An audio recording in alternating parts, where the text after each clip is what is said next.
안녕하십니까, 강사 서경원입니다. 제가 촬영하는 시간은 2020년 12월 31일 마지막 날입니다. 오후 11시 정도 될 것 같고요. 집에 들어가지 않고 여러분들과 함께 데이터 분석에 대해서 전반적인 내용을 강의를 설명드리고 동영상을 촬영해서 올려드릴 예정이니까 그 부분 참고해 주시기 바랍니다. 자, 제 경험적으로 좀 말씀을 드리게 되면, 아시는 분들도 아시겠지만, 데이터 분석을 하려면, 저도 한 20년 가까이 해봤지만, 데이터 구조가 많이 필요합니다. 데이터 구조의 전반적인 내용을 좀 간단하게 좀 설명을 드리고, 엑셀을 우선적으로 좀 잘 다루셔야 될 것 같아요. 엑셀의 기본적인 함수들, 그 다음에, 특이한, 기능들을 조금 응용을 해 주셔야 기본적으로 데이터를 좀 응용을 하시고 활용할 수 있는 부분에 큰 도움이 될 것이라고 예상이 됩니다. 그래서 기본적으로 엑셀을 무조건 잘 다뤄야 된다. 다죠? 엑셀의 행과 열의 기준들, 그 다음에 변수명, 이 기준에 대해서는 반드시 여러분들과 함께 좀 설명드릴 거고요. 어차피 제가 보기에는 저도 지금 11시에 촬영하고 있는데 어차피 주변 뒷부분에서 좀 시끄럽게 하고 있어. 어차피 제가 못 잘 것 같아요. 그래서 2, 3시까지 계속적으로 촬영을 해서 여러분에게 제공해 드릴 테니까 부담 없이 수강해 주시고요. 제 마음대로 촬영하고 제 마음대로 관련할 거니까 그런 것들은 좀 이해해 주시고 마음 편히 수강해 주시기 바랍니다. 저는 통계학과 출신으로서 엑셀 강의나 그런 것들 말씀을 드리면 20년 가까이 좀 저희들이 업무를 했고 강의만 10년 정도 했습니다. 그리고 2019년도에는 1200수 좀 부족해요. 그런 부분이 있고 2020년은 아무래도 좀 부족한 부분이 있습니다만은 엑셀의 부분에서 데이터 구조에 대해서는 데이터 분야에서는 누구에도 좀 그렇게 밀리지 않을 거라는 것을 우선 좀 말씀을 드릴게요. 그리고 제가 R과 파이썬, 그다음 파워 BI까지 웬만한 데이터 분석 툴을 다 사용하고 있기 때문에 여러분들에게 기본적인 틀은 확실하게 잡아드릴 수 있다는 것을 다시 한번 강조드리고자 합니다. 또한 저는 직훈 교사라고 해서 NCS죠. 고용노동부 관련해서 6개 분야, 통계 분야 6개 분야입니다. 거의 국내 유일한 분야라고 말씀드릴 수 있어요.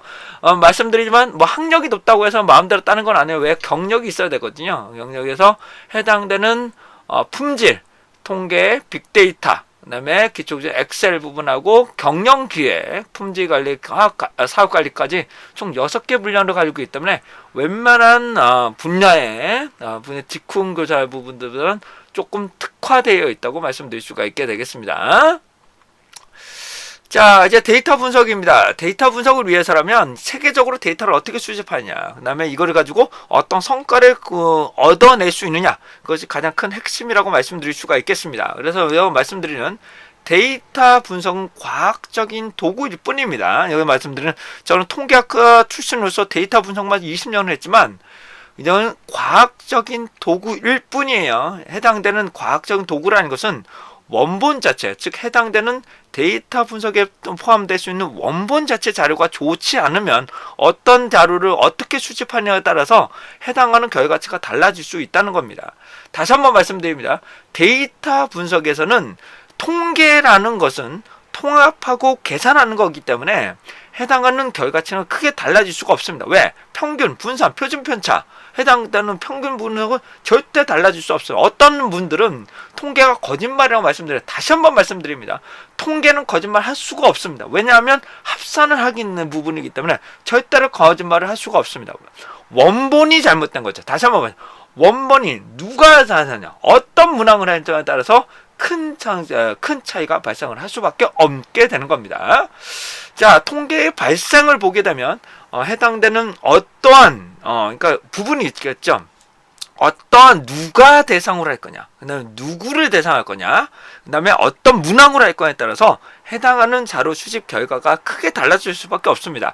그거는 자료 수집 방법론이지 통계하고는 다른 겁니다. 그렇기 때문에 많은 분들이 통계에 그는 통계에 대해서 절대로 해당 부분은 모르는 분들일 뿐이에요. 왜냐하면 합산하고 계산한 거는 수학적인 연산을 사용하기 때문에 절대로 오류가 발생할 수가 없습니다.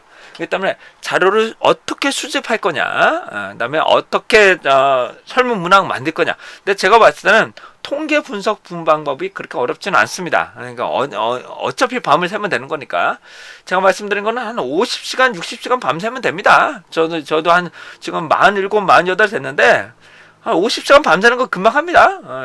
50시간은 거는 3일 동안 밤 안 새고 하는 거예요. 통계 분석은 그렇게 쭉 해야 됩니다. 밥도 안 먹고 해야 돼요. 그 정도로 해야 되는 건데 자료를 어떻게 수식할 거냐, 그다음에 그걸 어떻게 표현할 거냐가 큰 문제지, 통계적인 분석보다는 설문지, 그다음에 해당되는 척도가 중요한 거죠. 그래서 여러분들과 함께 말씀드린 거는, 하고자 한 것은 목적, 목표, 성과지표, 요 세 가지가 중요한 부분이에요. 가장 중요한 목적입니다. 어떤 목적을 가지고 있느냐, 그 다음에 어떤 목표를 가지고 있느냐, 그 목표를 달성하기 위한 구체적인 지표는 어떤 것이냐가 상당히 중요합니다. 그래서 그 지표를 어떠한 구체적인 내용을 정량적으로 할 거냐, 정성적으로 할 거냐에 따라서 큰 차이가 나타날 수밖에 없는 것입니다.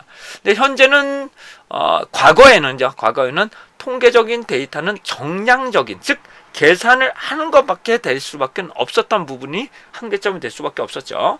근데 제 개인적으로 말씀을 드리면 정량적인 부분은 측정에는 한계가 될 수밖에 없습니다. 왜냐하면 해당하는 이 사람은 정말로 잘하고 있는데도 이 수에 어떻게 발현될지는 알 수가 없기 때문에 해당되는 정량적인 측면에 대해서는 좀 한계점이 있을 수밖에 없다. 근데 정성적인 부분을 과연 데이터 분석을 할 수 있느냐, 그거는 조금 어려운 부분이 한계점이 있을 수 있어요. 그래서 빅데이터라는 부분은 이와 같은 정량적인 부분과 정성적인 부분, 그 외에도 기존에 알려져 있는 데이터 분석을 가지고 어떻게 진행할 거냐, 그거를 합쳐서 진행을 볼 수가 있게 되겠죠. 근데 중요한 거는 정량이 돼야 됩니다. 우선 기본적으로는 정량이 돼야 해당되는 정형 데이터가 돼요. 정형 데이터가 돼야 데이터 분석을 하기 위한 기본적인 값어치를 알고 평균을 구하는 가장 기본적이 될 것 같아요.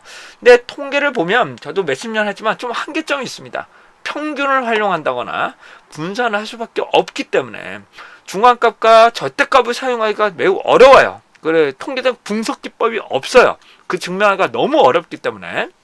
그래서 통계적 분산 한계점이 존재할 수밖에 없다는 것을 감안을 하시고 하셔야 됩니다. 그래서 계속적으로 발현하고 통계적 분석은 언제나 발전할 수밖에 없다는 것을 다시 한번 말씀을 좀 드립니다. 그래서 정량만 보기에는 좀 어렵다. 제가 볼 때는 정성까지는 어떻게 측정해? 근데 이 측정 도구는 통계적 분석 방법입니다. 측정 도구가 어떤 것이 될 거냐. 그래서 타당도 혹은 측정과 척동의 문제지 통계적인 문제하고는 조금 별개의 문제라고 말씀드릴 수가 있게 되겠네요.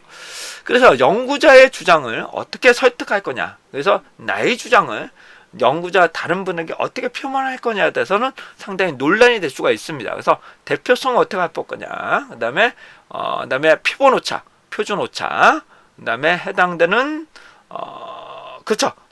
거의 다 대표성이야. 대표성은 어떻게 확보할 거냐, 정말 응답자가 성실한 응답하고 있느냐, 이런 것들은 상당히 이런 통계적인 접근 부분 외에도 전제 조건이 되겠죠. 전제 조건으로 해당되는 측정상의 타당도나 신뢰도, 그다음에 신뢰성, 그다음에 적합성, 이런 것들을 어떻게 확보할 거냐에 대해서 살펴보실 수가 있게 되겠네요.